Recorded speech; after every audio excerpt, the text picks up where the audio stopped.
నా తల్లిదండ్రులకు లేక పుడితే ఆ దేవత గుడి దగ్గరికి తీసుకుని వెళ్ళి నాకు ముత్యాలరావు అని పేరు పెట్టారు. చిన్నప్పటి నుంచి కూడా మమ్మల్ని ఆ భక్తిలో పెంచారు. వారానికి ఒక్కసారి 16 కిలోమీటర్లు సైకిల్ వేసుకుని వెళ్ళి ఆ గుడి దగ్గరికి వెళ్ళి అమ్మ దగ్గర నేను అర్చన చేయించుకుని బొట్టెట్టుకుని వచ్చి స్కూల్కి వెళ్ళేటువంటి జీవితం నాది. ఒక భయంకరమైన రోగం పుట్టిందండి నాకు. నా బొడ్డమ్మట చీమి రక్తం కారుతూ ఉండేది. నా బొడ్డమ్మట చీమి రక్తం కారుతూ ఉంటే నన్ను బాగు చేయడానికి మా తల్లిదండ్రులు చాలా హాస్పిటల్ చుట్టూ తిప్పారు. యేసు గొప్పతనాన్ని చెప్తున్నాను. చాలా హాస్పిటల్ చుట్టూ తిప్పారు. ఒక పూటకి 6 ఇంజక్షన్లు, అంటే రోజుకి నాకు 12 ఇంజక్షన్లు చేసేవారు. ఒక్కసారి నన్ను హాస్పిటల్కి తీసుకెళ్తే 30 రోజులు, 40 రోజులు, 50 రోజులు, 2 నెలలు హాస్పిటల్లోనే ఉంచేవారు. ఏ డాక్టరు కూడా నన్ను బాగు చేయలేకపోయాడు. భీమవరంలో గోపాలరావు గారు ఇప్పటికీ ఉన్నారు. గోపాలరావు గారు హాస్పిటల్ భీమవరంలో ఇప్పటికీ ఉంది. ఒక రాత్రి ముందు రాత్రి వెళ్ళి హాస్పిటల్ అరుగుల మీద కూర్చుని పడుగాపులాడి తెల్లారి హాస్పిటల్లో నన్ను జాయిన్ చేసేవారు. ప్రియులారా, ఎన్నో హాస్పిటల్ తిప్పారు. మాకున్న పొలం అమ్మేశారు నాన్నగారు. అప్పులు పాలైపోయారు నాన్నగారు. నన్ను బ్రతికించుకోవడానికి ఎన్నో ప్రయత్నాలు చేసి అప్పులైపోయి పరువు పోయి ఊళ్ళో ఒక రాత్రికి రాత్రి నడి కొల్లేరు చేపల చెరువుల మీద పని చేయడానికి కుదిరి అక్కడి నుంచి కొంత డబ్బు తీసుకొచ్చి ఇక్కడ ఉన్న అప్పులన్నీ తీర్చేసి ప్రజలకు ఎవరికి కనపడకుండా ఒక రాత్రికి రాత్రి మమ్మల్ని కొల్లేరు తీసుకుపోయారు. కొల్లేరులో చేపల చెరువుల మీద ఉండేవాళ్ళం. నాన్నగారు వెంకటేశ్వర స్వామి భక్తుడు, అమ్మగారు పెద్దింట్లం భక్తురాలు, నేను ముత్యాలం భక్తుడిని.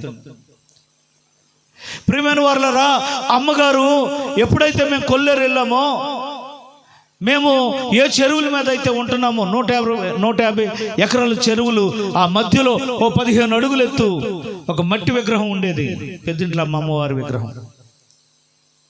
ఇక అమ్మగారు ప్రతిరోజు కాళ్ళకి, చేతులకి, ముఖానికి పసుపు రాసేసుకుని తెల్లవారకుండా ఆమె దగ్గరికి వెళ్ళిపోయి ఆమె గుడి దగ్గర సేవలు చేస్తూ ఉండేది అమ్మ. కొల్లేట్లో ఒక నానుడు ఉండేది. ఏంటా నానుడు అంటే, మధ్యరాత్రుల్లో ఆమె ఆ ప్రాంతాన్ని కాపాడుతుందని, ఆ ప్రాంతం అంతా తిరుగుతుందని ఒక నానుడు ఉండేది. కొల్లేట్లో మేము చెరువుల మీద చుట్టు గుడిసెలో ఉండేవాళ్ళం. అటు చెరువు ఇటు చెరువు, ఆ యొక్క గట్టు మీద ఒక చిన్న చుట్టు గుడిసెలో మేము ఉండేవాళ్ళం. మధ్యరాత్రుల్లో ఆమె నడుచుకుంటూ వెళుతున్నప్పుడు ఘల్ ఘల్ ఘల్ ఘళ్ళు అనేటువంటి ఒక శబ్దం వినపడతా ఉండేది. ఎప్పుడైతే ఆ శబ్దం వినపడతా ఉందో అమ్మగారు వెంటనే లెగిసిపోయి అమ్మా అని బొక్కబోర్లంగా పడిపోయేది నేల మీద. ఆగమ్మా, నా కొడుకును బ్రతికించమ్మా, నా కొడుకును బ్రతికించమ్మా, నా కొడుకును బ్రతికించమ్మా, కరుణించమ్మా అని నా తల్లి ఎన్నో రాత్రులు ఏడ్చింది. ఏ రోజు ఆవిడ ఆగలా. ఎన్ని చోట్లకు తిప్పారు, ఎన్ని మొక్కులు మొక్కారు నన్ను బతికించమని. ప్రియులారా, ఇహలోకంలో ఉన్నవారు ఎవరు కరుణించలేదు సరికదా, ప్రత్యక్షమవ్వలేదు సరికదా, నన్ను బాగు చేయలేకపోయారు. నరసాపురం తీసుకెళ్లి నాకు చేతబళ్ళు బాగుజేతలు చేయించారు. మాంత్రికులు తీసుకొచ్చి మా ఇంట్లో బాగుజేతలు చేయించారు. మాంత్రికులు నన్ను బాగు చేయలేకపోయారు. వైద్య శాస్త్రం డాక్టర్లు నా రోగమేంటో చెప్పలేకపోయారు. ప్రియులారా, నడి కొల్లేట్లో ఒకరోజు మధ్యరాత్రిలో యేసుక్రీస్తు వారు దిగివచ్చి మేమున్న స్థలంలోనికి దిగివచ్చి అమ్మగారికి ప్రత్యక్షమయ్యారు. చప్పట్లు కొట్టి గట్టిగా స్తోత్రం చెప్పాలి. హల్లెలూయా. ఆయన వచ్చేస్తాడండి. ఆయన తన ప్రజల బాధను చూస్తున్నాడు. ఆయన హ్యాపీ క్రిస్మస్. రోగిష్ఠుండి అయినటువంటి నన్ను బ్రతికించడానికి నడి కొల్లేట్లో మధ్యరాత్రిలో నా ప్రభు దిగి వచ్చేస్తే, అమ్మగారు నులక మంచం మీద ఎల్లకిల్లా పడుకుని ఉంటే ఆకాశం అంతెత్తుండి దగదగా మెరిసిపోతున్నటువంటి ప్రభుని నా తల్లి చూసింది. చూడగానే నా తల్లి భయపడిపోయి ఒక పెద్ద కేక వేసినప్పుడు ప్రభు అంటున్నారంట, అమ్మా అమ్మా పిలుస్తున్నారంట. అమ్మ అంటుంది, బాబోయ్ ఎవరు నువ్వు? నేనా? నిన్ను ప్రేమించుచున్న యేసు క్రీస్తుని. చప్పట్లు కొట్టి స్తోత్రం చెప్పాలి. హల్లెలూయా.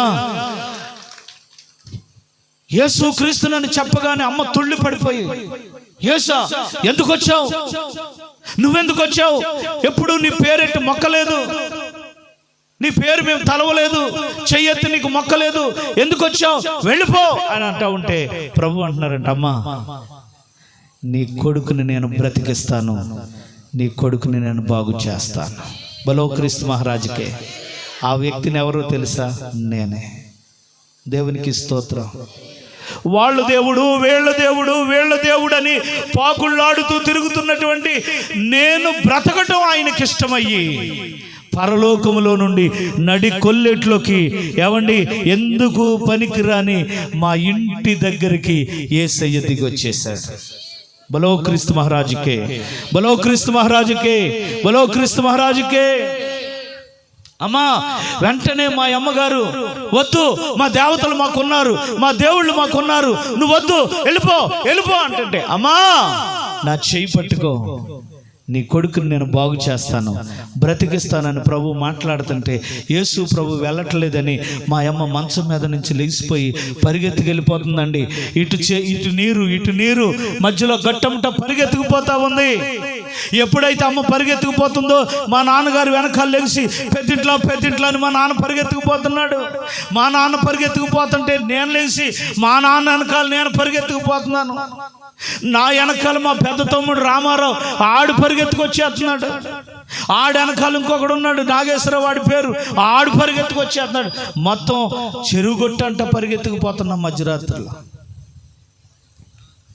అంత దూరం వెళ్ళిన తర్వాత మా నాన్నగారు మా అమ్మని పట్టుకుని ఆగా అని చెప్పి బరబర ఈడ్చుకొచ్చి మంచం మీద కూర్చోబెట్టాడు. ఏమైందా అని అడిగాడు.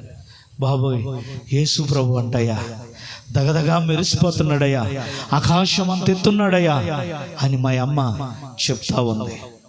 మా నాన్న ఏమన్నాడు తెలుసా? ఏంటి యేసు ప్రభు ఎందుకు వస్తాడే, మనం ఎప్పుడన్నా మొక్కమా, ఎప్పుడన్నా ఆయన పేరు తెలిసామా, మన దగ్గరికి దొరబై అన్నాడు.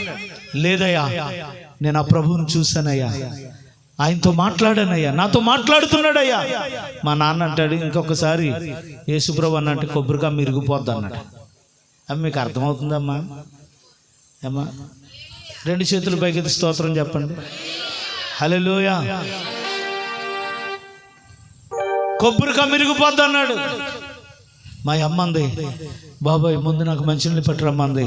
ఆ గుడిసెలోకి వెళ్ళి సెంబడి నీళ్ళు తెచ్చాడు. మా నాన్న గడగడగడ తాగేసింది. మా అమ్మ తాగేసి బాబోయ్ అమ్మాయి లల్లోయ్ అంటుంది. తెల్లవారు మా అమ్మ పడుకోలేదు, చెప్పండి, మా అమ్మను పడుకోనివ్వలేదు. తెల్లారిపోయింది. ఆ పొయ్యి దగ్గర కూర్చుని టీ కాతుంది. మా నాన్నగారు చేపల మేతలు కట్టేసి ఆ చెరువులో వచ్చాడు, టీ తాగటానికి వచ్చాడు. ఎవయ్యా నేను చెప్పేది నిజమయ్యా అంటాను. కొబ్బరి గమ్మ ఇరిగిపోతానా అంటున్నాడు ఈయన. నేను చెప్తున్నాను నమ్మవేంటి, నేను స్వయంగా చూశాను ఆయన్ని, నాతో మాట్లాడాడు ఆయన. అప్పుడు మా నాన్న అంటాడు, ఏమన్నాడే అంటున్నాడు.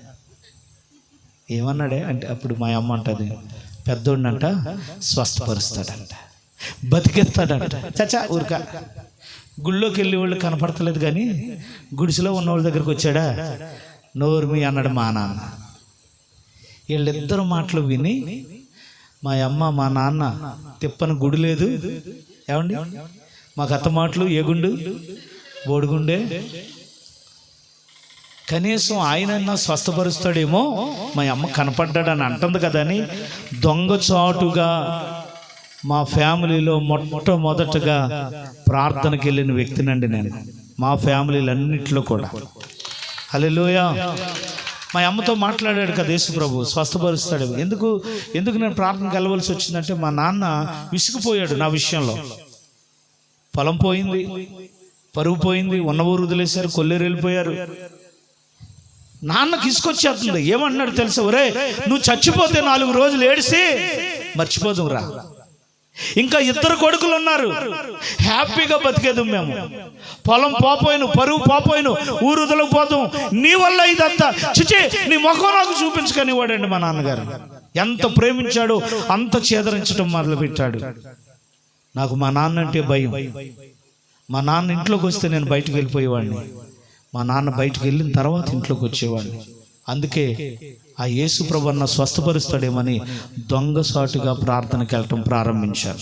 Happy Christmas, happy Christmas. ఈదులంటే వస్తారే జాతకాలు చెప్పేవాళ్ళు.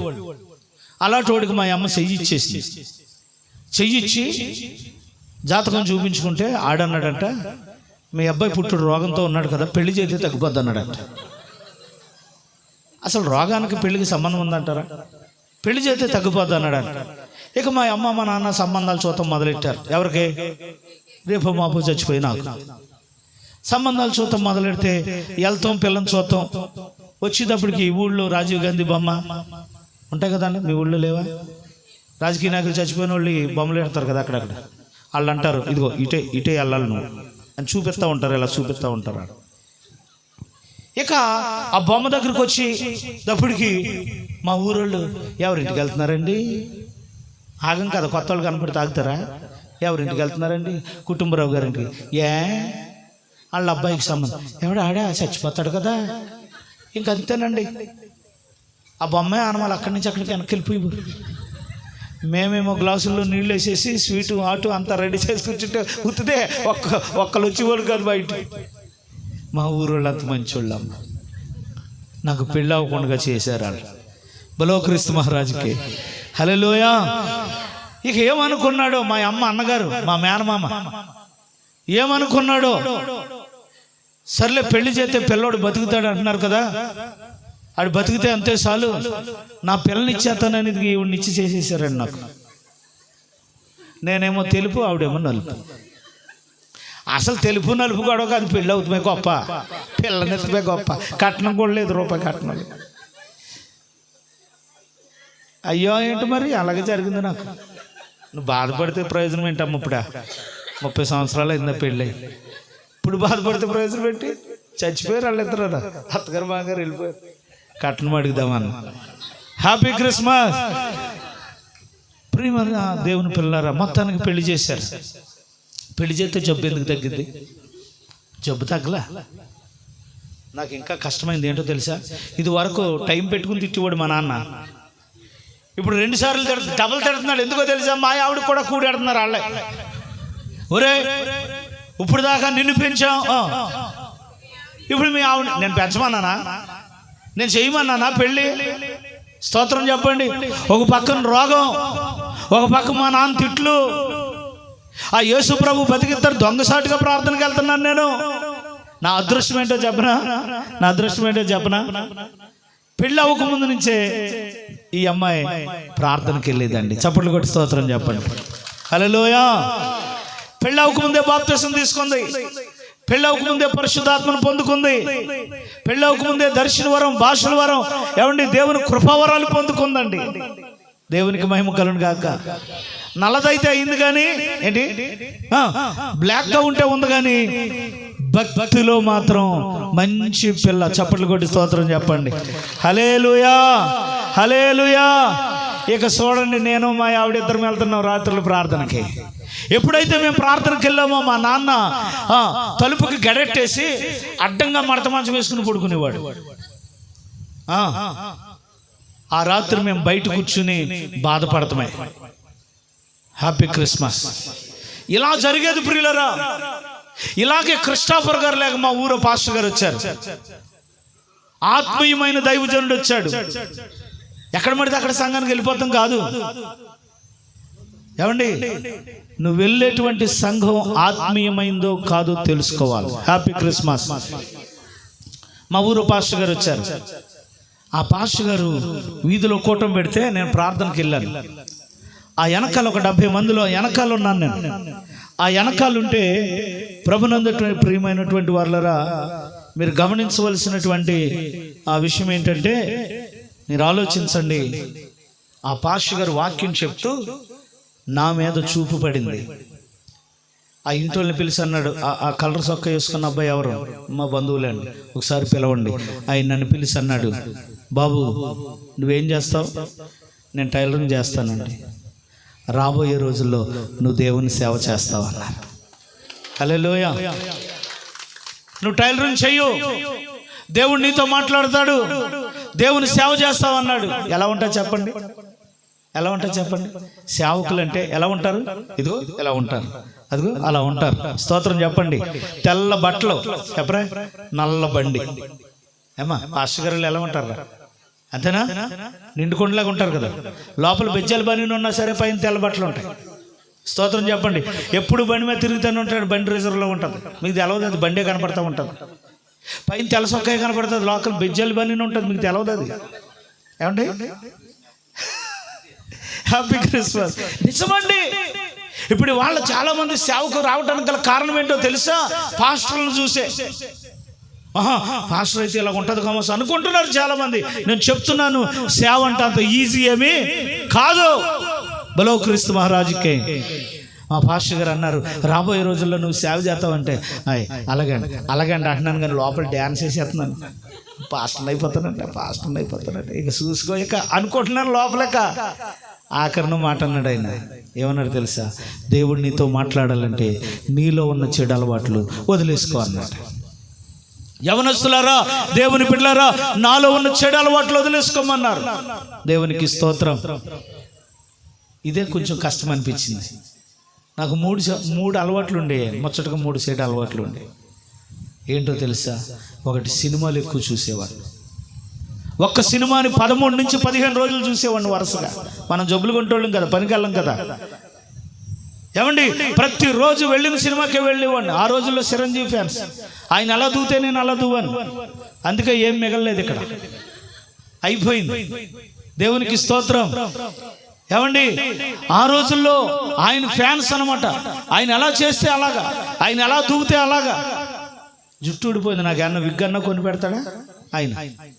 ఏం చేయరండి. ఇంకా పిచ్చి ముదిరిపోయింది ఇప్పుడు. ఏమండి? పెద్ద పెద్ద కట్అవుట్స్ పెట్టేసి యవనస్తులారా పైనుంచి పాలు వేసేస్తున్నారు. ఇప్పుడు వాళ్ళకి పైనుంచి పాలు వేసేస్తున్నారు. నేను ఎవడో అరిచేతిలో దీపం పెట్టేసుకుని గిరగిర తిప్పేస్తున్నాడు అక్కడ, యూట్యూబ్లో చూశాను. పిచ్చి ముదిరిపోయింది. ప్రియమైనటువంటి వాళ్ళ గమనించండి, ఎంతో డబ్బు సినిమాలకు పాడు చేసిన వ్యక్తిని నేను. రెండోది,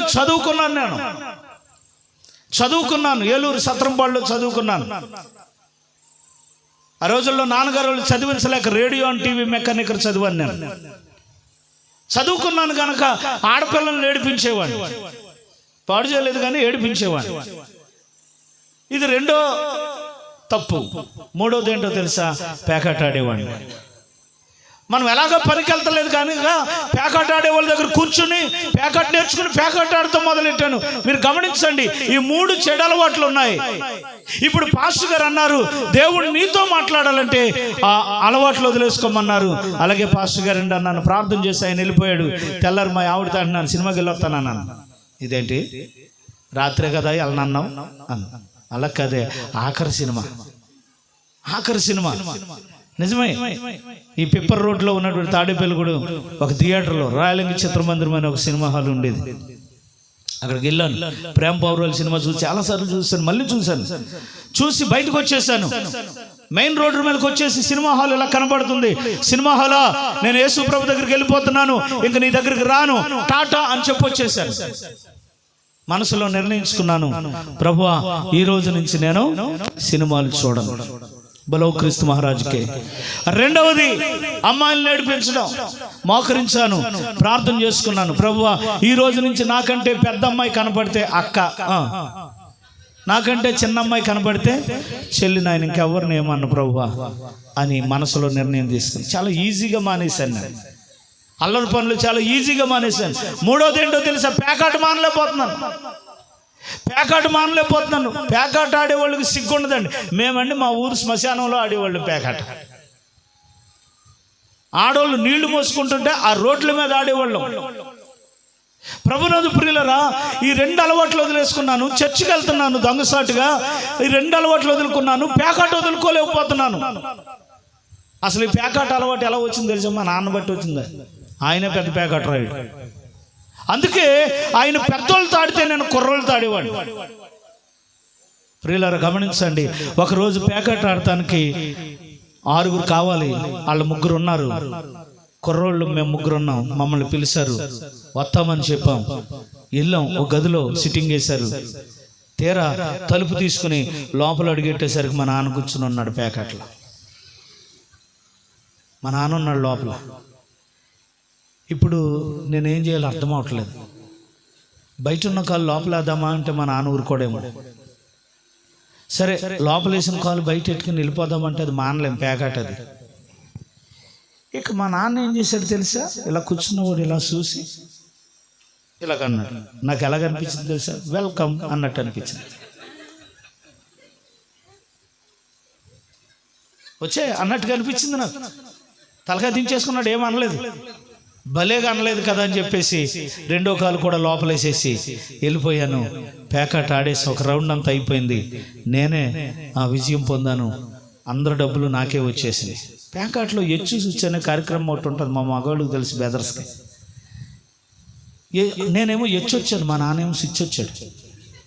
అంటే నేను మొక్కైతే మా నాన్న బతకాలి ప్యాకెట్లో. అప్పుడు వచ్చిందండి మా నాన్న కోపం, బాధ వచ్చిందండి. ఒరే పెద్దోడా అన్నాడు. మెల్లిగా ఏంటన్నా అన్నా. ప్యాకెట్ మానవా అన్నాడు. మా నాన్న కోపం వచ్చినట్టుంది, సైలెంట్గా వెళ్ళిపోతాం మంచిదని ప్యాక్ అక్కడ పడేసి నేను డ్రాప్ అని చెప్పేసి డబ్బులు కట్టేసాను. అప్పటికే నేను డ్రాప్ అని చెప్పి ప్యాకెట్లో నుంచి లెగిసి బయటికి వెళ్ళిపోయాను. మా నాన్న ఉద్దేశం ఏంటంటే నా ఎదురుకుండా ప్యాకెట్ ఏంట్రా అని అనుంటాడు. కానీ మా పాస్టర్ గారు ఏం చెప్పారు? చెడు అలవాట్లు వదిలేసుకోమన్నారు కదా, 2 వదిలేశాను కదా, ఈ 3వది వదలలేకపోతున్నాను కదా. ఎప్పుడైతే నాన్న ఆ మాట అన్నాడు, పెద్ద గట్టిగా కూడా అనలేదండి, కోప్పడలేదండి, చిరాకు పడలేదండి. పెద్దోడా ప్యాకెట్ మానవా అన్నాడు, అంతే. నేను లేచి వెళ్ళిపోయాను. ప్రియులరా, బలిపేట మీద నుండి చెప్తున్నాను, ఆ రోజు తర్వాత మళ్ళీ ప్యాక సరదా కూడా నేను ముట్టుకోలేదు నా జీవితంలో. Happy Christmas, happy Christmas. ఇది మీకు అవసరం కాబట్టి చెప్పాను. ముగ్గురు ఒకటే. మా అమ్మ యేసు ప్రభు ప్రత్యక్షమయ్యాడు, ఆయన నిజమైన దేవుడు అని చెప్తే నేను పూజించే దేవతను వదిలేసి యేసు ప్రభుని నమ్ముకున్నాను. Happy Christmas. రెండవది, మా పాస్టర్ గారు రాబోయే రోజుల్లో దేవుడు నీతో మాట్లాడతాడు, సేవ చేస్తావని చెప్తే చెడు అలవాట్లు వదిలేసుకోమంటే చెడు అలవాట్లు వదిలేసుకున్నాను. మూడవది, నాన్న ప్యాకెట్ ఆడొద్దంటే ప్యాకెట్లో నుంచి లెగిసి బయటకు వచ్చేసాను. గట్టిగా చప్పట్లు కొట్టి స్తోత్రం చెప్పండి. నేను ముగ్గురు మాట అన్నాను. యవనస్తులారా, ఆడపిల్లలారా, యవనస్తులారా, దైవజనుడిగా చెప్తున్నాను, తల్లి మాట వింటే మీరు బాగుపడతారు. అది చదువులోనైనా వివాహ విషయాల్లోనైనా సరే. మగపిల్లలారా, చదువులోనైనా లైఫ్ విషయంలోనైనా మీ అమ్మ మాట వింటే, మీ నాన్న మాట వింటే, మీ పాస్టర్ గారు మాట వింటే మీరు బాగుపడతారు. బలో క్రీస్తు మహారాజుకే, బలో క్రీస్తు మహారాజుకే. అందుకే యేసు నన్ను బ్రతికించి మీ కొరకు ఈ గ్రామానికి తీసుకుని వచ్చారు. ప్రియులారా, నేను ముగించిపోతూ ఉన్నాను. ఎప్పుడైతే 3 అలవాట్లు వదిలేశానో, 3 నెలలు నన్ను నిర్ధారణ చేసుకుని బాప్తిసం తీసేసుకున్నాను. బాప్తిసం తీసుకున్న 3 నెలలకే నా యేసు నాతో మాట్లాడటం ప్రారంభించారు. కొట్టాలి చప్పట్లు. మొదటగా అమ్మకి కనిపించి మాట్లాడారు, ఇప్పుడు రెండవది డైరెక్ట్గా నాకు కనిపించి మాట్లాడుతున్నారు. నా కుమారుడు యెషయా గ్రంథం 43వ అధ్యాయం ప్రకారముగా సేవకు రమ్మని పిలిచారు. వెంటనే చాలా ఆనందం అయిపోయింది. మా ఊరు నుంచి పాస్టర్ గారు ఊరు చింతరపతి అవతల సిహెచ్ పోతేపల్లి అనేటువంటి గ్రామం, అక్కడికి 45 కిలోమీటర్లు సైకిల్ మీద వెళ్ళిపోయాను. ఆనందంతో వెళ్ళిపోయాను. పాస్టర్ గారండి యేసయ్య నాతో మాట్లాడాడండి, సేవ చేయమంటున్నాడండి, యెషయా గ్రంథం 43వ అధ్యాయం చూపిస్తున్నాడండి. అప్పుడు పాస్టర్ గారు అన్నారు, సేవ అంటే ఏంటో తెలుసమ్మా? చావు అన్నారు. అదేంటి పాస్టర్ గారు, యేసయ్య స్వయంగా నాతో మాట్లాడారు. నాకు అర్థమైందమ్మా, సేవ అంటే ఏంటో తెలుసా? పూలదారి కాదు, ముళ్ళదారి అన్నారు. నాకు ఎలాగనిపిస్తుంది తెలుసా? మొన్నేమో అలాగన్నాడు, దేవుడు మాట్లాడతాడు సేవ చేస్తావు అన్నాడు. ఇయ్యాలేమో మాట్లాడాడు నొత్తే ముళ్ళదారి అంటున్నాడు, సావు అంటున్నాడు, రేవు అంటున్నాడు అంటారు బాబా అని లోపల అనుకున్న పైకి అంటామేంటి? 5 వందనాలు అంటాం పైకి అనుకుని లోపల అనుకుంటాం, అంతే కదమ్మా, ఎవరైనా అంతే. స్తోత్రం చెప్పండి. అలాగ అనుకున్నాను. ఈలోపు ఆయన అన్నాడు, బాబు సేవ అంటే పస్తులు ఉండాలి, సేవ అంటే నిద్ర ఉండదు, సేవ అంటే చాలా కష్టాలు ఉంటాయి. ఒక్కొక్క చోట కొడతారు, ఉమ్ముతారు, అవమానపరుస్తారు, తిడతారు భయంకరంగా.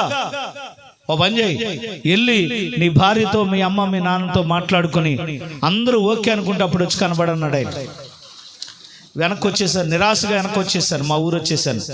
మా ఊరు వచ్చేసాక మా ఆవిడతో అన్నాను, షారోను మరి ఇప్పుడు దాకా మిషన్ కుట్టు బతికించాను, సేవ అంటే సావ అంటున్నాడు, రేవ అంటున్నాడు, ఏంటది పూలదారి కాదు ముళ్ళదారి అంటున్నాడు, పాస్టర్ గారు పస్తులు ఉండాలంట, ఇవన్నీ నువ్వు పడలేవు కానీ మీ అమ్మగారింటికి వెళ్ళిపో అన్నాను. ఇంతకీ మా అత్తవారిది ఊరో చెప్పలేదు కదా. ఏమండి ఎందుకు చెప్పలేదు తెలుసా? అసలు మా అత్తగారింటికి విమానం ఎక్కక్కర్లేదు, బస్సు ఎక్కక్కర్లేదు, ఆటో కట్టించుకోక్కర్లేదు, బండి ఎక్కక్కర్లేదు, సైకిల్ ఎక్కక్కర్లేదు. మా ఇల్లుదా, మా అత్తవారి ఇల్లు అదే. మా మేనత్త కూతురు అని చెప్పానుగా, 4 అంగలైతే వెళ్ళిపోతాం మా అత్తవారింటికి. ఏ ఖర్చు లేదు, కట్నం అయ్యలేదు, ఖర్చు లేదు. Happy Christmas. మా ఆవిడేమంటాం తెలుసా? రూత్ డైలాగ్ వేసింది నాకు. ఏమండి మీరు ఎక్కడ ఉంటే నేను అక్కడ ఉంటానండి, మీరు తింటే నేను తింటాను, మీరు చచ్చిపోతే నేను చచ్చిపోతాను అంటుంది మా ఆవిడ. అయ్యి బాబు మా ఆవిడ భలే మాట్లాడుతుందని నడు మీ అమ్మళ్ళ ఇంటికి వెళ్దాం. 4 అంగళం మా అత్తవారింట్లోకి వెళ్ళిపోయాం. అత్తమ్మా మా ఒకసారి 2 కూర్చోండి అంటున్నాను. మా అత్తగారికి అర్థమైపోయింది ఏదో తెచ్చిపెట్టాడని. ఈలోపు మా మామగారు కూర్చున్నాడు, మా అత్తగారు నిలబడింది. నేను సేవకి వెళ్ళిపోతాను అత్తమ్మా అన్నాను. మా అత్తగారు అంటది, ఈ మొదనట్టు పొడుగు ముందే చెప్పాను అంటుంది మా మామగారు. ఈ మొదనట్టు పొడుగు ముందే చెప్పాను, నువ్వు ఎన్నాళ్ళు బతుకుతావో తెలియదు, నువ్వు సాగు బతుకుల మధ్యలో ఉన్నావు, నీకు పిల్లనెత్తమే ఎక్కువ అని ఆ రోజు చెప్తే విన్నాడా? మిషన్ కుట్టుకుని బతుకుతున్నావు, బతకలేవా? జబ్బా? సేవ చేస్తావా? సేవ అంది. మా మామగారు మాత్రం కొదేశం కట్టురాళ్ళు అలా కూర్చొని కుయిక్ మంటలు కైక్ మంటలు మాట్లాడతలేదు మా మామగారు. నిజమండి. అమ్మా ఏమో నేను చెప్పాలనుకున్నాను చెప్పేసి నేను సేవకి వెళ్ళిపోతున్నాను. 4 అంగలేసి మళ్ళీ మా ఇంట్లోకి వచ్చేసి మా అమ్మని అన్నాను, అమ్మ సేవ. బాబాయ్ నాకేం తెలియదు కానీ మీ నాన్నకి చెప్పుకోను. నా జీవితానికి విలన్ ఎవరంటే మా నాన్నే. పడక కుర్చీలో కూర్చొని నిజమండి చుట్టుకుంటున్నాడు, లంక పొగాకు చుట్టుకుంటున్నాడు మా నాన్న. మారలేదు కదా నానా అన్నాను. ఇలా చూశాడు, అమ్మో తేడాగా ఉన్నాడు అనుకున్నా. నానా నేను సేవకి వెళ్ళిపోతాను నానా అన్నాను. మాట్లాడలే, మనిషి తేడాగా ఉన్నాడు, ఎందుకు వచ్చింది గొడవ అని. రాత్రి 8:30 అమ్మ, రాత్రి 8:30కి వాకట్లో మధ్యలో కంకర్ రోడ్డు, పల్లెటూరులో కంకర్ రోడ్లే కదా ఉంటాయి, చిన్న చిన్న రోడ్లు. ఆ రోడ్డు మీద కూర్చున్నాను. చొక్కాయి లేదు, లింగి పంచి కట్టుకున్నాను. నా భార్యని అన్నం పెట్టమన్నాను, కంచంలో కొంచెం అన్నం పెట్టించింది. బాస పట్లు వేసుకుని కూర్చుని ఒళ్ళో పెట్టుకుని అన్నం తింటున్నాను. నాన్నగారు ఆ గదిలో అలా కూర్చుని ఉన్నారు, పడక కుర్చీలో కూర్చుని. అక్కడి నుంచి ఆయన ఎగసోతున్నాడు. చూసి అంతా కూడా గుర్తు చేసుకుంటున్నట్టున్నాడు మా నాన్న. ఈడు జబ్బు వల్లే పొలం అమ్మేశాం, ఈడు జబ్బు వల్లే ఊరుదులేసాం, ఈడు జబ్బు వల్లే అప్పులు పాలు అయిపోయాం. ఇలాగొచ్చి ఈ కొల్లేటి ప్రాంతంలో పడి ఏడుతుంటే ఈడు సేవ చేస్తాడా అనుకున్నాడో ఏమో. అక్కడి నుంచి అమాంతంగా లెగిసి వచ్చి అన్నం తినేవాడిని ఒక్క తన్ను తన్నాడండి నాన్నగారు. ఎప్పుడైతే తన్నాడో పడిపోయాను. పడిపోయిన వాడిని జుంపట్టుకుని పేరాగాని చెప్పు తీసుకుని ఈపు మీద చెళ్ళుమని కొడుతున్నాడండి. కొడతా ఉంటే నా భార్య చచ్చిపోతాడండి వదలండి అని ఏడుస్తా ఉంది. పెద్ద శబ్దం వచ్చేస్తుంది. చెప్పుతో కొడతా ఉంటే ఈపు మీద జుట్టు పట్టుకున్నాడు. మా నాన్నగారి కాళ్ళలో దూరిపోతున్నాను. నాన్నా చచ్చిపోతాను నాన్న, కొట్టొద్దు నాన్న. మా నాన్న కసితీర కొడుతున్నాడు. నా ఈపు మీద చర్మం లెగిసిపోతుంది. ప్రియులారా, మా ఈదులో వాళ్ళందరూ గబగబగా వచ్చేసారు. రాత్రి 8:30కి గొడవ. గబగబగా వచ్చేసారు. అందరూ వచ్చేసి కుటుంబరావు ఆగు అని మా ఇద్దరిని విడదీశారు. నన్ను మా నాన్న మాట వినమన్నారు. నేను అన్నాను, యేసు ప్రభు నాతో మాట్లాడాడు, నేను ఎవరి మాట విన్న సేవకి వెళ్ళిపోతానన్నా. ఎప్పుడైతే ఆ మాట అన్నాను, మా నాన్న కసితీర మళ్ళీ వచ్చి ఒక్క తన్నాడు. పడిపోయిన వాడిని లేపి ఇలా చెయ్యి మెడ మీద పెట్టి ఇలాగా మెడ పట్టుకుని ఇలా గెంటేశాడండి. అంత దూరం వెళ్ళి పడిపోతే మా నాన్న అంటున్నాడు, ఈడు గనక సేవకి వెళ్తే, మీ అందరి ముందు చెప్తున్నా, ఈడు గనక సేవకి వెళ్తే ఈరోజు నా పెద్ద కొడుకు చచ్చినట్టే అన్నాడు. మా వాళ్ళు ఎవరు మాట్లాడతలేదు. నేను అన్నాను, నేను సేవకే వెళ్ళిపోతానన్నాను. సరే అయితే అని చెప్పి మా నాన్న ఏం చేశాడంటే మా కుండలు, మా బట్టలు బయటికి ఇసిరేసి, రాత్రి 9 అవుతుంది, బయటికి ఇసిరేసి మా తమ్ముళ్ళని ఇద్దరిని లోపలికి లాగేసి, మా అమ్మను లోపలికి లాగేసి, ఈరోజు నా పెద్ద కొడుకు చచ్చాడు అని చెప్పి తలుపేసేసుకున్నారు. రాత్రి 9 అవుతుంది. మా బంధువులందరూ ఇటువైపు అటువైపు ఉన్నవాళ్ళు, మా అత్తగారు మామగారు అందరూ లోపలికి వెళ్ళిపోయి తలుపులు వేసుకున్నారు. ఎక్కడికి వెళ్ళాలి, ఏం చేయాలి? సేవ అంటే ఏంటో తెలియదు కదా మాకు. దేవుడు మాట్లాడాడంతే. ఆ రాత్రి భయంకరమైన దెబ్బలతో, ఏమండి, ఒళ్ళంతా మంటతో, ప్రియమైన వారలారా, ఆ బట్టలన్నీ పోగేసి ఒక మూట కట్టి, ఆ కొండలన్నీ పోగేసి ఒక మూట కట్టి, ఆ బట్టలు తీసుకుని ఏడ్చుకుంటూ ఆ మూటల భుజాన్ని వేసుకుని, యేసయ్యా నువ్వు మాట్లాడితే ఇలాగుంటుందా యేసయ్యా? మొదటగా మా అమ్మతో మాట్లాడావు కదా, మొన్న మధ్య నాతో మాట్లాడావు కదా, నన్ను సేవ చేయమని పిలిచావు కదా, సేవ చేస్తానంటే తరిమేస్తున్నారేంటి ప్రభువా? ఎక్కడికి వెళ్ళాలి నాయనా? ఏడ్చుకుంటూ నా భార్య, నేను, మాకు పెద్ద అబ్బాయి పుట్టాడండి, ఏడ్చుకుంటూ ఆ రాత్రి వీధంతా వెళ్ళిపోతున్నాం. ఒక ముసలాయన ఆ వీధి చివరన తగిలి మమ్మల్ని ఆపి ఆయన గుడిసెలో ఉండమన్నారు. ఆ రాత్రి నేను నా భార్య ఆ గుడిసెలో మోకరించాం. తెల్లవార్లు ఏడుస్తూనే ఉన్నాం. ప్రభునామానికి మహిమ కలుగును గాక. హల్లెలూయా. అదే కొల్లేట్లో మా గ్రామంలో తెల్లారిపోయింది. మా మామగారు ఎంతైనా పిల్లనిచ్చినోడు కనుక ఊరు బయటకు పిలిచి 4 కర్రలు ఇస్తాను, ఈ ఊరు చివర రోడ్డు పక్కన ఒక చిన్న గుడి చేసుకో. ఎలా బతుకుతారో తెలియదు. మీ బామ్మర్ది రాత్రి పేక్కి కత్తి అడ్డు పెట్టుకుని మీతో మాట్లాడినా మిమ్మల్ని లోపలికి తీసుకొచ్చినా చచ్చిపోతాను అన్నాడు. నాకు ఒక్కడే కొడుకు, మీకోసం నా కొడుకుని చంపుకోలేను, మీతో మాట్లాడలేము, మీరు ఎలా బతుకుతారో మాకు తెలియదు అని వెళ్ళిపోయాడండి మా మామగారు. ప్రియులారా, ఉన్న ఊరిలోనే చిన్న గుడిసేసి నా భార్యను నా కొడుకుని ఆ గుడిసెలో ఉంచి 2 చేతుల బట్టలు చేర్చంచులో పెట్టుకుని, షారోను నేను సేవ ఎలా చేయాలో పాస్టర్ గారి దగ్గరికి వెళ్ళి నేర్చుకుంటాను, నువ్వెలా బతుకుతావు నాకు తెలియదు, మీ అమ్మ మీ నాన్న మాట్లాడరు, మా అమ్మ మా నాన్న మాట్లాడరు, నువ్వెలా బతుకుతావో నాకు తెలియదని నా భార్యను చిన్న కొడుకుని విడిచిపెట్టేసి, ప్రియులారా, మా పాస్టర్ గారి దగ్గరికి వెళ్ళిపోతే ఆ రోజుల్లో నత్తలు అమ్మేవారు. నత్తలు. నా భార్య చేపల చెరువులో నడుములోతు దిగి నత్తలు ఏరుకుని నత్తలు అమ్ముకుని 10 నెలలు బతికిందండి. Happy Christmas. క్రీస్తు కొరకు, క్రీస్తు సేవ కొరకు అయిన వారందరి చేత వెలివేయబడి సంవత్సరం పాటు అందరూ ఊళ్ళో ఉన్న ఎవరు మాట్లాడకపోతే నా భార్య ఒంటరిగా బతికిందండి యేసు కోసం. నేను పాస్టర్ గారి ఇంట్లో ఉంటున్నాను. నా బొడ్డంట రోగం ఎక్కువైపోయింది. గడ్డల కింద పడిపోతుంది చీమి రక్తం. ఎవరికి చెప్పలేను. నేను ఒక టైలర్ని గనక గుడ్డ ముక్కలు కట్ చేసుకుని ఇదిగో ఇలా బొడ్డు దగ్గర పెట్టుకుని ఒక గుడ్డతో కట్టుకుని బతికేవాడిని. 1 గంటన్నరకి రక్తంతో చీముతో ఈ గుడ్డ తడిసిపోతే ఊరు బయటికి వెళ్ళి ఇది పారేసి ఇంకొక గుడ్డ. ప్రతిరోజు ఇదే బతుకు. యేసు ప్రభుకు ప్రార్థన చేసేవాడిని నేను రోజు. దేవా, మా అమ్మతో మాట్లాడింది దేవా, సేవ చేయమని నాతో మాట్లాడింది దేవా, నిజంగా నువ్వు దేవుడివేనా? నీవు దేవుడు అయితే రోజుకి జబ్బు ఎక్కువైపోతుంది ఏంటయ్యా అని ఆ దేవుడిని ప్రతిరోజు ప్రార్థన చేసుకుంటున్నాను. జబ్బు ముదిరిపోయింది. ఇది వరకు నాన్నోళ్ళు హాస్పిటల్కి తీసుకెళ్ళేవారు, మందులు ఇంజక్షన్లు ఎన్నో చేశారు, కానీ 10 నెలలు రమారమి ఒక్క బిళ్ళ కూడా లేదండి. నా బాధ ఎవరికి చెప్పుకోలేను. పాస్టర్ గారు వాళ్ళకి కూడా చెప్పుకోకుండా వాళ్ళ ఇంట్లోనే బ్రతుకుతూ ఉండగా ఒకరోజు కామరపుకోట వెళ్ళి సైకిల్ మీద 2 సిమెంట్ బస్తాలు ఉదయాన్నే వేసుకొస్తా ఉంటే, అది అప్పలాండ్ ఏరియా, ఇలా కొండ ఎక్కుతున్నాను పైకి, ఈస్ట్ అడవెల్లి ప్రాంతంలో ఇలా పైకి ఎక్కుతున్నాను. నాకు నొప్పి ఎక్కువైపోయి నా బుడ్డమ్మట గడ్డల కింద పడిపోతుంది రక్తం. నా బొడ్డు ఎంత రంధ్రం అయిపోయి విచ్చుకుపోయి ఏమండి పచ్చి కురుపులాగా మారిపోయి నా బొడ్డు చుట్టూ నుసుములు తిరుగుతూ ఉండేవి. ఒక దుర్వాసన, ఏదో చచ్చిపోయిన వాసన నా చుట్టూ వస్తూ ఉండేది. నేను ఎక్కడుంటే అక్కడ ముక్కు మూసుకునేవారు. రోజుకి జబ్బు ముదిరిపోయి ఆ రోజు ఆ కొండకు ఆ పైకెక్కి ఇలాగ దిగుతున్నాను. నాకు నొప్పి ఎక్కువైపోయి సైకిల్తో సహా పడిపోయాను.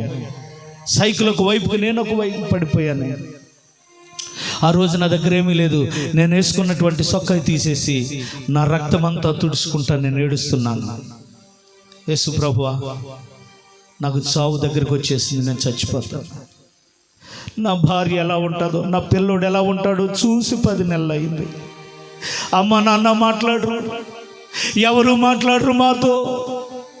నువ్వైనా కరుణించు నాయనా అని చెప్పి ఏడ్చుకుంటూ ప్రియులారా, ఆ రోజు ఉదయం టిఫిన్ చేయలేదు, మధ్యాహ్నం భోజనం చేయలేదు, రాత్రి భోజనం చేయకుండా పాస్టర్ గారి ఇంట్లో నేనున్న గదిలో మోకరించి, యేసు ప్రభువా నువ్వు దేవుడివేనా, యేసయ్యా నువ్వు దేవుడు అయితే నువ్వు దిగిరావయ్యా, నువ్వు దేవుడు అయితే ఈ రాత్రే దిగిరా,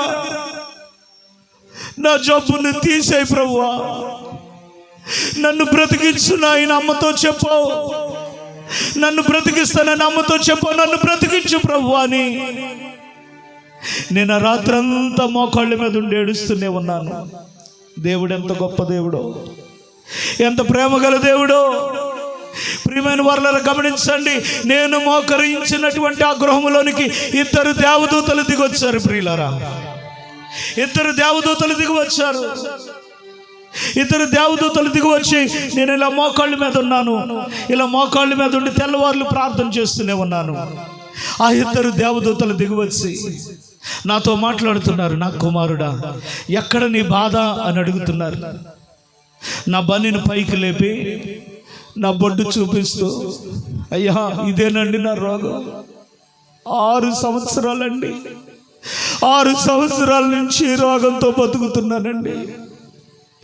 మా నాన్న ఇంట్లో నుంచి తరిమేశాడండి, మా వాళ్ళందరూ వదిలేశారండి, నన్ను స్వస్థపరచండి బాబు అని అలా కురికిపోయి వాళ్ళ మీద పడిపోయినప్పుడు ప్రియులరా, ఆ రాత్రి నేను ఏడ్చిన ఏడుపు, ఒక రాత్రి అంతా నేను చేసిన ప్రార్థన, పరలోకములో ఉన్న దేవుని దూతలు నేనున్న స్థలములోనికి దిగి వచ్చి ప్రియులరా నన్ను వెళ్ళకిల్లగా పడుకోబెట్టి, నా బొడ్డమ్మట ఆ దేవదూత చెయ్యి పెట్టి నా బొడ్డులో ఉన్నటువంటి ఆ కడుపులో ఉన్నటువంటి ఆ చీము రక్తము తీసేశారండి. 2వసారి మరలా చేయి పెట్టారు. 3వసారి మళ్ళీ చేయి పెట్టి ఆ లోపల ఉన్న చెత్త అంతా తీసేసి, ఇదిగో ఇదే నీ జబ్బు, నేను తీసేస్తున్నానని చెప్పారు. 2వ దూత చేతిలో ఒక తెల్లటి జగ్గు ఉంది. ఆ జగ్గులో ఉన్న నీళ్ళన్నీ నా బొడ్డముట లోపలికి పోసేసి, నా పొట్ట కడిగేసి ఆ నీళ్ళన్నీ ఇలా బయటికి తీసేసి, వారిద్దరు చేతులుంచి నాకు తెలియని భాషలో ప్రార్థన చేశారండి.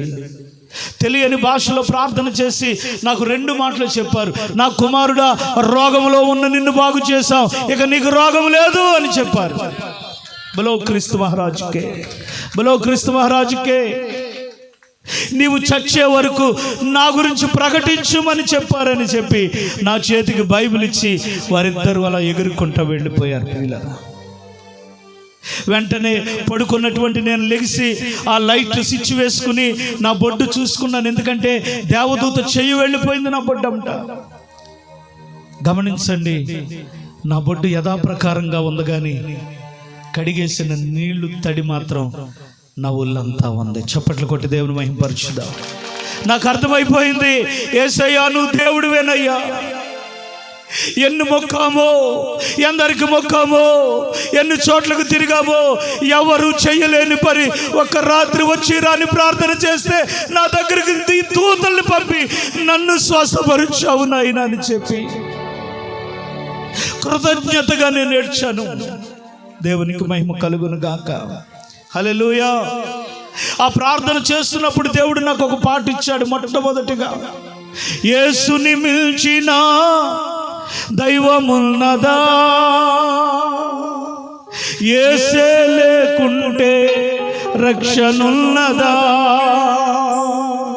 యేసుని మిల్చిన దైవమున్నదా, యేసే లేకుంటే రక్షణున్నదా, యేసే రక్షకుడని నేడే నమ్ముమా, యేసే రక్షకుడని నేడే నమ్ముమా.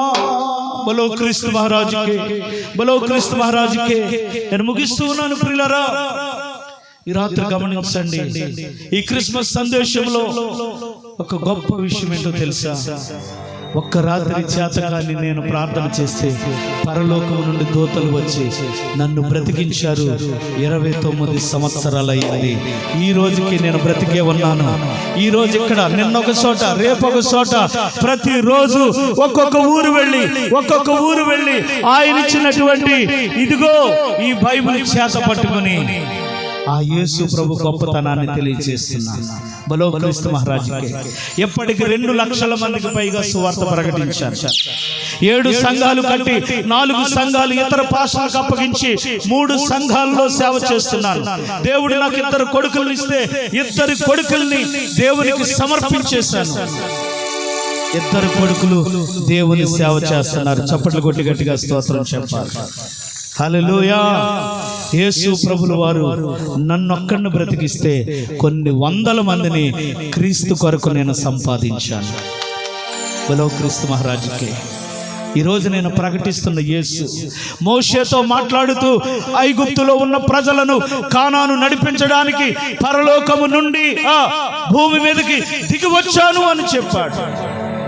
గబ్రియేలు దూత కలలో యోసేపుకు కనబడి, ఇదిగో ఆమె గర్భవతి అయి ఒక కుమారుని కంటుంది. తన ప్రజల పాపముల నుండి ఆయనే విడిపించును, రక్షించును. బలో క్రీస్తు మహారాజుకే. యేసు నీ పాపాల నుండి నిన్ను రక్షించేవాడు. యేసు నీ బంధకాల నుండి నిన్ను విడిపించేవాడు. Happy Christmas. ఒక దైవజనుడు చెప్పాడు, ఏమనో తెలుసా? పాపులను రక్షించడానికి యేసుక్రీస్తు లోకానికి వచ్చాడు. నువ్వింకా పాపంలో ఉన్నావా? నువ్వింకా త్రాగుడులో ఉన్నావా? వ్యసనాలు పడి కొట్టుమిట్టులాడుతూ ఉన్నావా? ఈ రాత్రి పిలుస్తూ ఉన్నాడు యేసు. ప్రయాసపడి భారం మోసుకుంటున్న సమస్త జనులారా, నా యొద్దకు రండి, నేను మీకు విశ్రాంతినిస్తాను. గ్రామస్తులారా, ఈ ఉణుదురు గ్రామస్తులారా, ఈ శబ్దం ద్వారా మీరు ఎక్కడ ఉండి ఈ మాటలు వింటున్నా నా ప్రభు ప్రేమతో పిలుస్తున్నారు, రండి. యేసే ఈ లోకానికి రక్షకుడు. బలో క్రీస్తు మహారాజుకే. మరణము గెల్ల చిన్నవాడు యేసు ఒక్కడే, మరలా రానున్నవాడు యేసు ఒక్కడే. మరణము గెల్ల చిన్నవాడు యేసు ఒక్కడే, మరలా రానున్నవాడు యేసు ఒక్కడే. పరిశుద్ధులను ఆ పురమునకు, పరిశుద్ధులను ఆ పరమునకు కొనిపోవువాడు యేసు ఒక్కడే, కొనిపోవువాడు. బలో క్రీస్తు మహారాజుకే. ఆ పరలోకానికి తీసుకువెళ్ళే ఏకైక దేవుడు ప్రభువైన యేసుక్రీస్తు ఒక్కడే. Happy Christmas, happy Christmas. యోహాను సువార్త 14వ అధ్యాయంలో ప్రభు చెప్పాడు, ఏమనో తెలుసా? మీ హృదయములను కలవరపడనీకుడి, నా యందు విశ్వాసం ఉంచండి. పరలోకంలో స్థలము సిద్ధపరచి వెళ్ళుచున్నాను. నేనుండు స్థలములో మీరును ఉండులాగున నేను మరలా వచ్చి మిమ్ములను తీసుకుని వెళతాను. ఎలయనగా నేనే మార్గమును, నేనే సత్యమును, నేనే జీవమునై ఉన్నాను. నా ద్వారా తప్ప ఎవరు పరలోకము చేరలేరు. ప్రజలారా, మనం పరలోకం చేరాలంటే యేసుని నమ్మాలి. మన పాపాలు పోవాలంటే యేసుని నమ్మాలి. ఈ లోకంలో యేసు తప్ప నీ పాపముల కొరకు రక్తం చిందించి పాప విమోచన కలుగు చేసిన దేవుడు అనేవారు ఎవరూ లేరు. Happy Christmas, happy Christmas, happy Christmas. ఆఖరిగా అపోస్తుల కార్యములు 1వ అధ్యాయము 11వ వచనములో దేవదూతలు చెప్తున్నారు, గలిలయ మనుషులారా, మీరు ఎందుకు నిలుచుండి ఇంకా ఆకాశం వైపు చూస్తున్నారు? మీ అద్ద నుండి పరలోకానికి మేఘాల మీద కొనిపోబడిన ఈ యేసే త్వరలో మేఘారూరుడై రాబోతున్నారు. చప్పట్లు కొట్టి గట్టిగా స్తోత్రం చెప్పండి. వస్తానన్న యేసురాజు రాకమానునా, తెస్తానన్న బహుమానం పాడు. వస్తానన్న యేసు రాజు, తెస్తానన్న బహుమానం, నా రాజు వస్తున్నాడు, జనులారా రాజ్యం చేస్తున్నాడు. త్వరపడి వేగమెరారే ప్రియులారా ప్రభుని. బలో క్రీస్తు మహారాజుకే, బలో క్రీస్తు మహారాజుకే. యేసు ప్రభు చెప్పిన మాటలన్నీ నెరవేరుతూ ఉన్నాయి. మత్తయి సువార్త 24వ అధ్యాయంలో 25వ అధ్యాయంలో యేసయ్య చెప్పిన మాటలు జనం మీదకు జనం, రాజ్యం మీదకు రాజ్యం, భూకంపాలు, యుద్ధాలు, కరువులు, ఇవన్నీ మనం వింటున్నాం, చూస్తున్నాం. ఇవన్నీ జరుగుతున్నాయంటే యేసు రాకడ సమీపంగా ఉంది. క్రైస్తవులారా, మీరు దేవుని నమ్ముకుంటే మీ కుటుంబాల్లో ఇంకా ఎవరు యేసుని నమ్ముకోలేదు వారికి చెప్పండి యేసు గురించి. మీ తోడబుట్టిన వారిలో, మీ యొక్క అన్నదమ్ముల్లో, మీ తల్లిదండ్రుల్లో, మీ అత్తమామల్లో ఎవరు మారలేదు వారికి యేసు గురించి చెప్పండి. మీ వీధిలో ఎవరు మారలేదు వారికి యేసు గురించి చెప్పండి. మీ ఊరిలో ఎవరు మారలేదు వారికి యేసు గురించి చెప్పండి. మీరు సిద్ధపడండి, అనేక మందిని క్రీస్తు కొరకు సిద్ధపరచండి. చప్పట్లు కొట్టి దేవుని మహిమపరచుదాం. మీ పాస్టర్ గారికి మంచి దర్శనం ఉంది. మీ పాస్టర్ గారు మంచి ఒక గురి కలిగి ఉన్నారు. 318 మంది సేవకులను తయారు చేయాలని ఆయన యొక్క గురి. దేవుడు మేము దీవించును గాక. ఆయన ఆరోగ్యం ప్రార్థన చేసిన వారందరినీ దేవుడు దీవించును గాక. ఆయనకి మంచి ఆరోగ్యం ఉండాలి, అమ్మగారికి మంచి ఆరోగ్యం ఉండాలి. మీకు తెలియదు, ఇక్కడికి వచ్చినప్పుడు మీరు వాళ్ళని చూస్తున్నారేమో, ఎన్నో ప్రాంతాలకు వెళుతున్నారు, ఎంతో మంది ప్రజల ముందు నిలబడుతున్నారు, క్రీస్తును ప్రకటిస్తున్నారు. సంఘాలు కట్టడమే కాదు, ఆత్మలను రక్షించడమే కాదు, అనేక మంది సేవకులను దేవుని కొరకు తయారు చేసి భూమి మీద పరలోక రాజ్యాన్ని కట్టాలి అన్నదే వారి యొక్క దర్శనం అయ్యి ఉన్నది. బలో క్రీస్తు మహారాజుకే. మీరు కూడా సహకరించండి, మీరు కూడా ప్రోత్సహించండి, మీ గ్రామాన్ని మీరు రక్షించుకోండి. క్రిస్మస్ అనేది ఇప్పుడు మీ సంఘం చేసుకుంటున్నారు. రాబోయే దినాల్లో మీ గ్రామం అంతా ఇక్కడుండి జరిగించుకుందరు గాక. ఒకరు ఇతరుని సంపాదించుదురు గాక, ఒకరు 10 మందిని సంపాదించుదురు గాక. బలో క్రీస్తు మహారాజుకే, బలో క్రీస్తు మహారాజుకే. అలా దేవుడు మీ సంఘాన్ని, ఈ పరిచర్యను దీవించును గాక, మీ గ్రామమును దీవించును గాక, మీ సేవకుల కుటుంబాన్ని దీవించును గాక, ఇక్కడ పరిచర్య చేస్తున్న సేవకులను దేవుడు దీవించును గాక. ఈ మాటలు ముగిస్తున్నాను. అందరికీ వందనాలు. అయ్యగారికి, అమ్మగారికి ప్రత్యేకమైన వందనాలు. Thank you. చప్పలు కొడుతూ ప్రభువును మహిమపరచు. అద్భుతమైనటువంటి వర్తమానమును, సాక్ష్యాన్ని మరి మనకు వినిపించినటువంటి దైవజనుడు ఆనంద పాస్టర్ గారికి వందనాలు తెలియజేస్తున్నాను. రమ్మ గారికి కూడా వందనాలు తెలియజేస్తాను. దేవునికి మహిమ కలుగును గాక.